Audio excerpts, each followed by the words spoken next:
we've been exploring the nature of emptiness, not the essence of emptiness, because emptiness is not an entity, just the nature of emptiness. And in those endeavors, over these last days, there's been an attempt to make an equation. And that equation consists of mind. That mind that we know is forever present, plus that which is there when stillness and movement meet, only to be found in the present, plus emptiness, or the void that we've all experienced, maybe giving it another name, aloneness, and all of those other words that connote that feeling of powerlessness and hopelessness and emptiness equals. Now, not wanting to make this a storytelling marathon, but to put again 3 stories together that perhaps give us the possibility of being able to find an answer to this equation. And the first story is that very old story about the king who had so many responsibilities and such a weight on his shoulders of the cares of his kingdom that he never found peace of mind.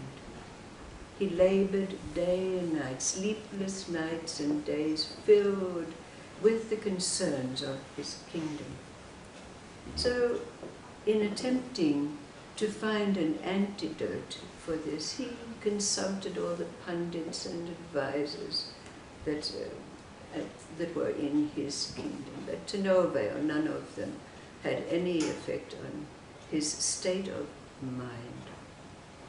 But then he heard that there was an old hermit living on the outside of his palace walls. And he decided in his desperation that he would go and consult this old hermit, who was whispered was really a saint.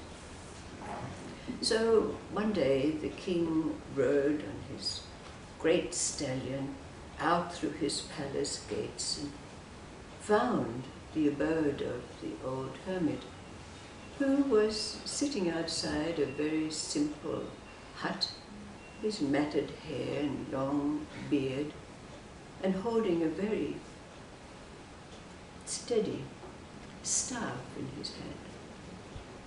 So of course when the king rode up, he greeted the hermit, and the hermit gave him the necessary salutations because of his status, and then looked askance at the king. And the king told him that he had no rest. His mind never found peace. The hermit said, I can take care of it. I can take care of it. He said, come back at 5 o'clock in the morning and I'll take care of it for you. Well, the king thought this was very strange, and just as he mounted his stallion to ride off, the hermit shouted, and don't forget to bring your busy mind with you. The king thought to himself, this fellow is mad, he's totally mad.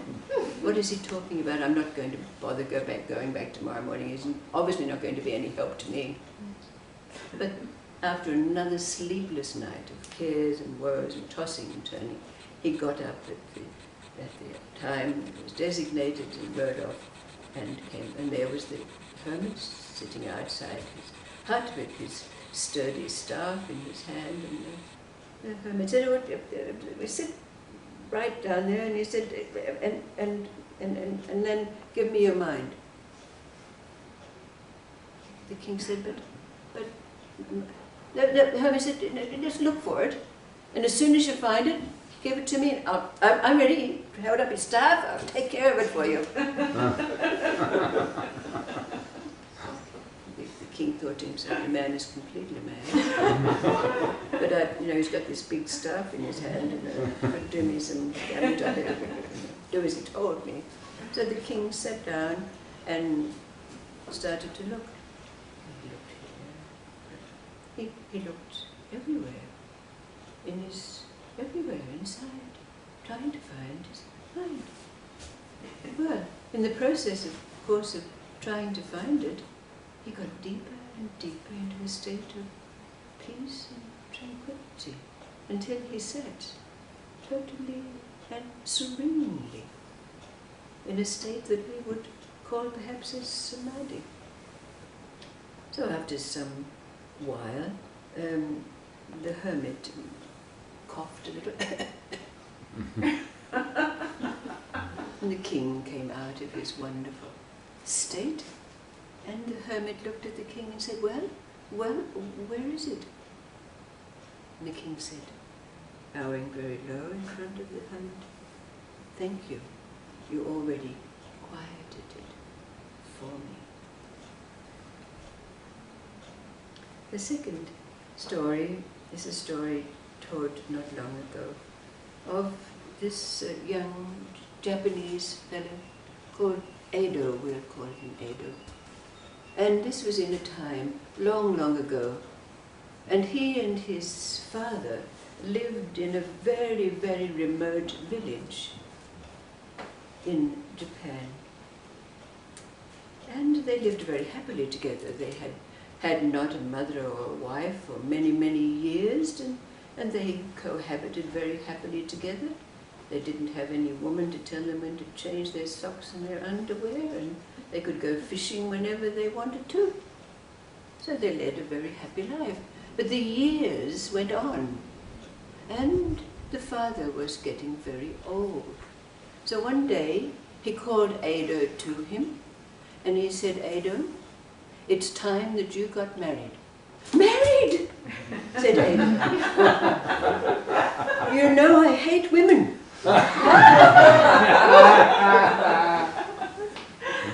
Father said, no. In the normal course of life, you see, how did you get begot? You have to have a wife. So, with great reluctance, what could the son say? He was a very obedient son, was Edo. His father went out to the lady in town, who was the marriage broker, and she found this rather plain, not very comely maiden, but very capable and kind, with a very sweet nature, to come and be Edo's wife. Well, the marriage took place, but at first Edo almost completely ignored her. He was totally scared. But then one day she came to him and she said, oh, beloved husband, I noticed that you've got a hole in your trousers. If you give them to me, I'll mend it for you. Well, that was kind of a turnaround for Edo, somehow. And so his wife took his trousers and patched them, and it changed their relationship somewhat. You know, he was much more kind to her, you know. But, you know, time passed, and although there was not great harmony in the house, they'd come to cohabit together in a kind of a fashion. But you know how things are. The old man died, and Edo was totally and absolutely inconsolable. He cried day and night. He loved and missed his old father so much.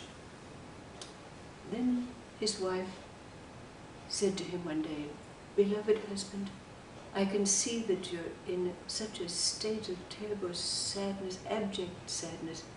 Why don't you go to the big city of Kyoto?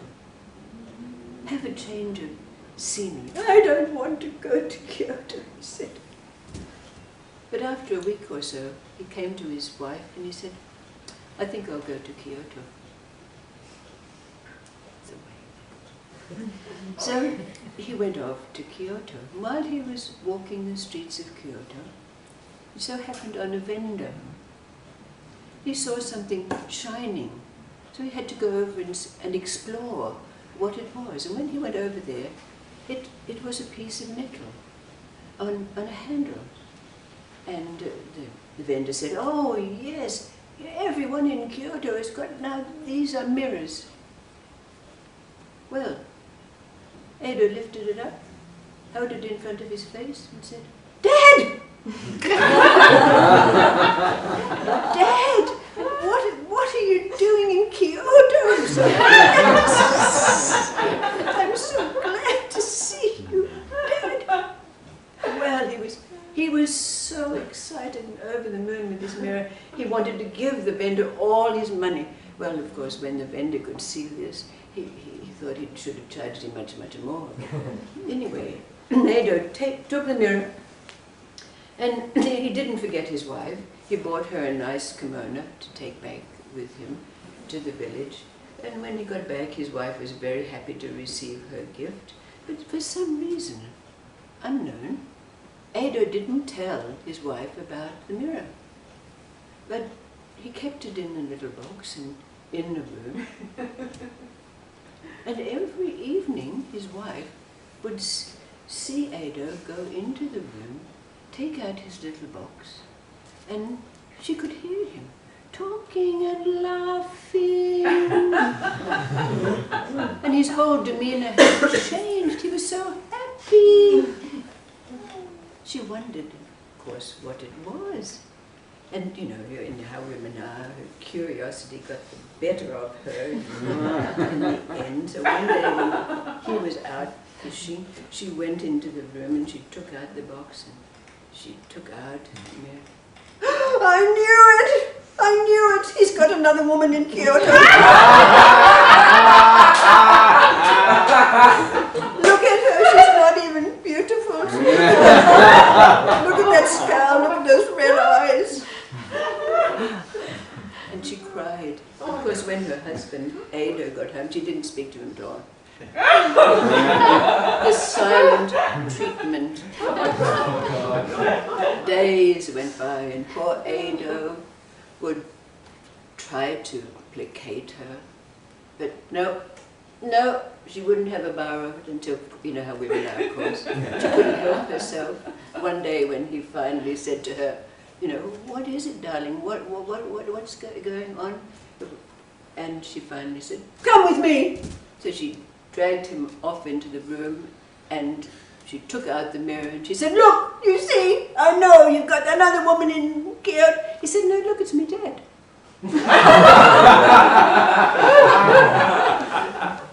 Well, the argument got so heated that all the neighbors could hear, so they had to come over to see what they could do, maybe to put some calm on the situation. And when they did, there was no going there. Yes, my father. And so one of the neighbors came up with a wonderful piece of advice. He said, "Look," he said, "down the road at the monastery there is a very knowledgeable and wise old abbess. Why don't you go and consult her?" So that's what they decided to do. And of course the whole entourage, the whole village, they all gathered around as Edo and his wife sat in front of the abbess and asked them, "My children, how?" And handed over the mirror to her. Edo saying, "Yes, it's my dad," and "Yes, it's a..." Well, the abbess held up the mirror and said, "Oh, the poor woman. That poor woman. You see, she's so ashamed of what she's done, breaking up a happy family, that she shaved her head and become a nun."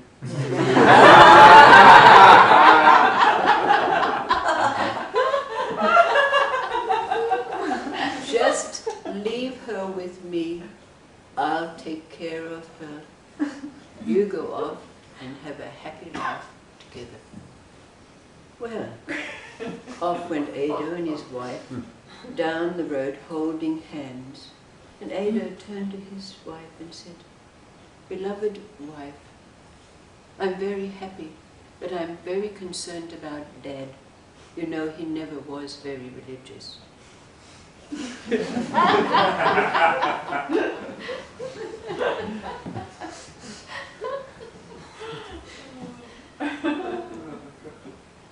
And the third story, a little more serious.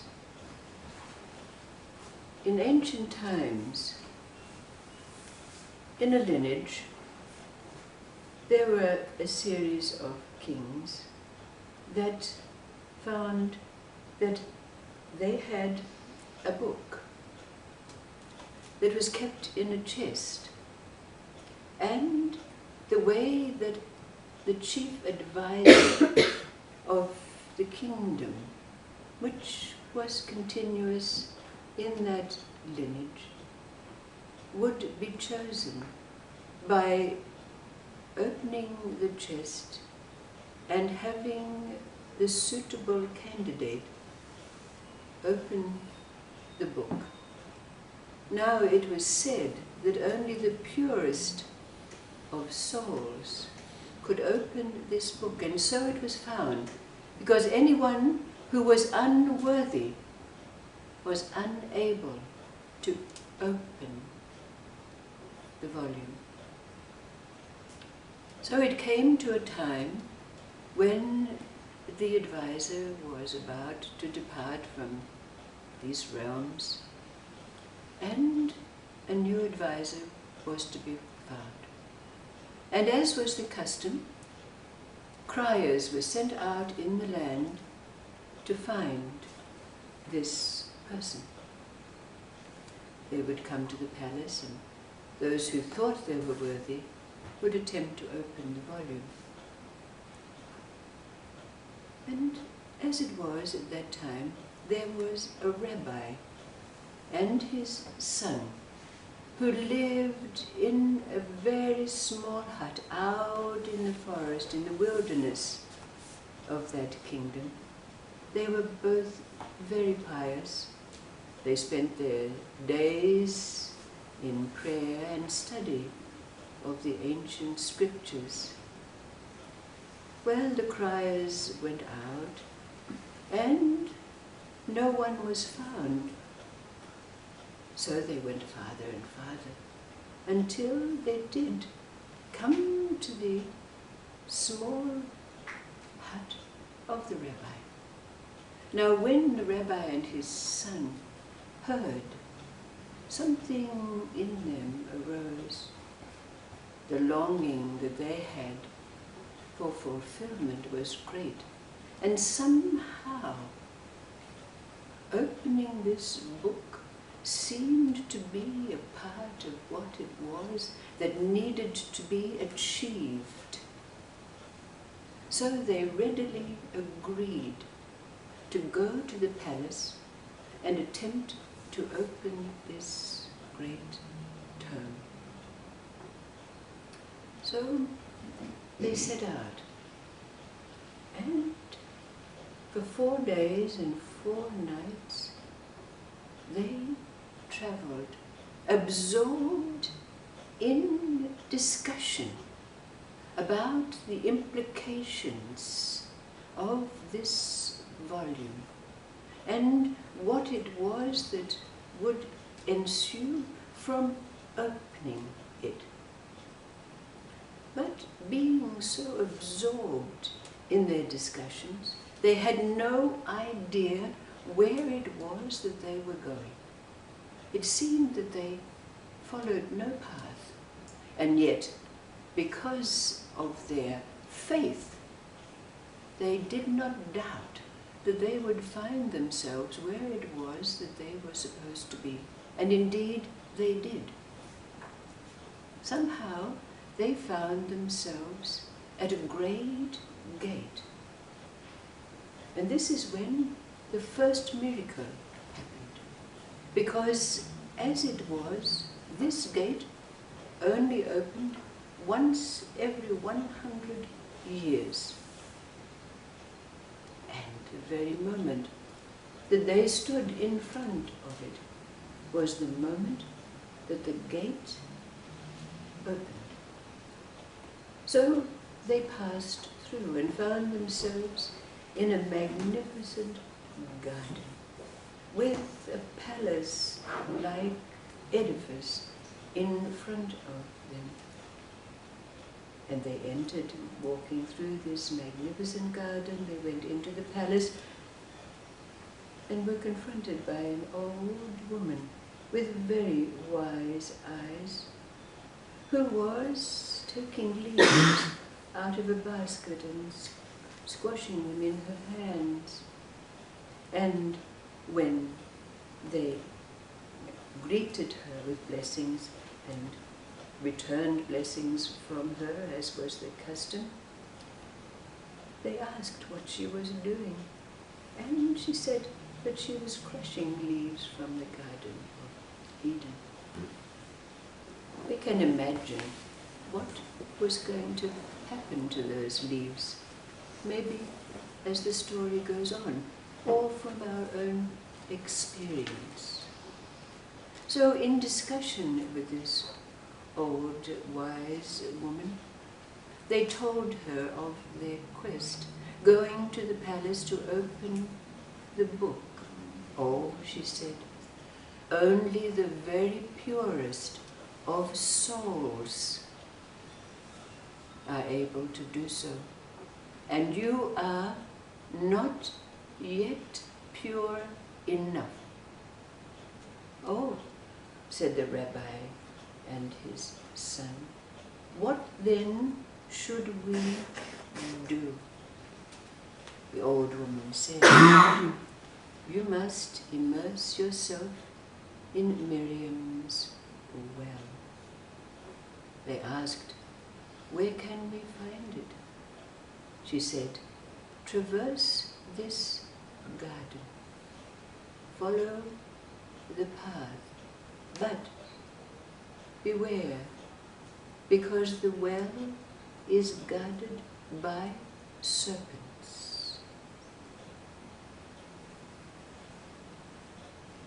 They asked, how can we dispel the serpents? And she said, oh, you must do that with the sound of Miriam's tambourine. Oh, how can we find Miriam's tambourine? The old woman said, find the tree and enter the tree that will take you through a passage that will bring you to the seashore. There you will find Miriam. That's where she abides. So they did what the old woman said. They followed the path to the tree. They entered the cavern and crawling in the darkness with barely any light to see, they made their way until indeed they came out and found themselves on the seashore with the sound of music in their ears. They followed the sound. There they saw a beautiful being playing the instrument, the tambourine. And when they came closer to the music, they danced and danced until the sound ceased and the beautiful being put down the tambourine. She asked them what it was that they were there for, and they explained to her.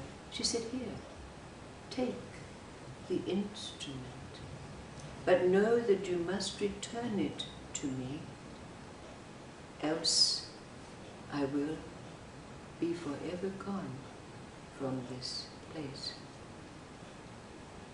So, taking the blessed, sacred instrument, they made their way back and followed the path designated to where they saw the well. Sure enough, around the well there were hissing serpents. The son took the tambourine and began to play, and immediately the serpents, writhing in pain, slithered off out, away. Then the son played, and as the father looked into the deep well, seeing its darkness, felt he did not have the courage to traverse this depth, when suddenly the tambourine played a sound that was so majestic, so uplifting, that suddenly he found himself with the wherewithal to clamber over the side of the well and down to immerse himself in the waters. When he did, he felt, of course, the great peace and blessing that purity brings.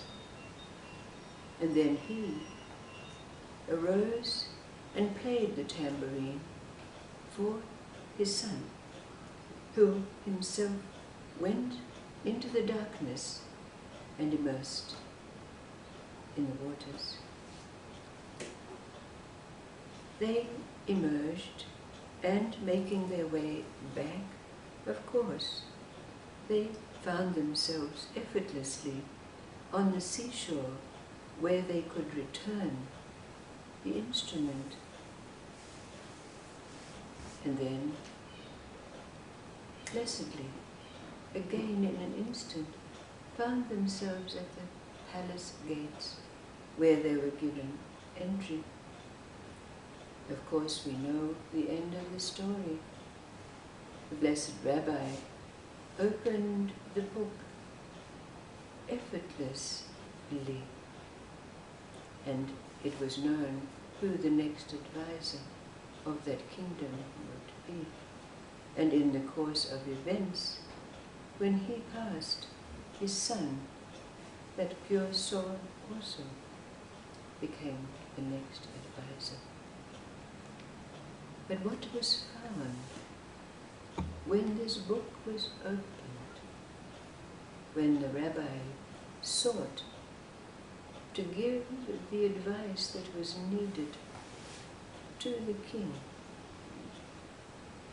The pages of the book were blank. No writing was contained therein. But nevertheless, whatever it was that was needed, whatever guidance, whatever words that needed to be spoken to bring peace and harmony, blessings to that kingdom as it continued, arose from the rabbi and his son in turn.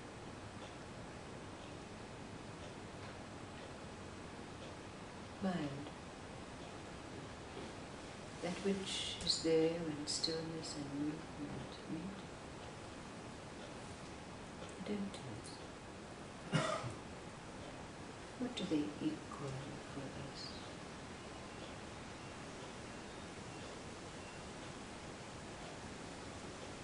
There is no question that each of us have these three in our life.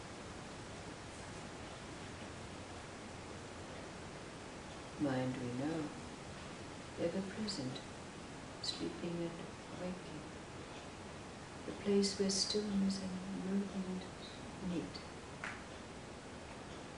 There, when we find ourselves ever present, ever alert,